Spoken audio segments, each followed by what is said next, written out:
Folla e pochissima attenzione al distanziamento sociale invece sulle spiagge del litorale Domizio, dove la gente sembra avere dimenticato che il coronavirus è ancora in circolazione. Andiamo a vedere con Geo Nocchetti.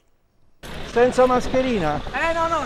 E come no? Siamo solo noi veramente. Siete senza mascherina? Eccole qua, ce le mettiamo. Senza mascherina? Lei non ha paura senza mascherina? No, io soffro, purtroppo non la sopporto. E mo quando me ne vado me la metto la mascherina. Se tutto quanto senza mascherina a me proprio mi venite a pigliare. Mangiamo un metro di distanza l'uno dall'altro e... Ma non avete paura a stare tutti? Guardi, siamo più di un mese, siamo bene o male, siamo abbastanza lontani, non ci stiamo avvicinando a nessuno. Cioè, noi due siamo marito e moglie. Adesso è saltato tutto qua. Sì, infatti ce ne siamo accorti, ma noi siamo venuti giusto un'oretta e andiamo via, però non ci siamo mossi da qua. Nemmeno il costume.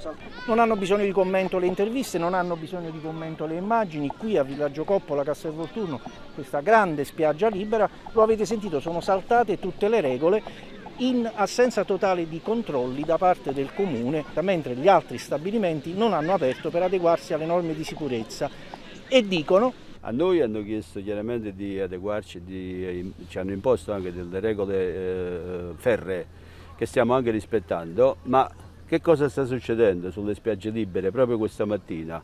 È una folla indisciplinata, che è un assembramento, quindi faccio un appello affinché si rechi sulle spiagge libere l'esercito per poter garantire l'incolumità pubblica.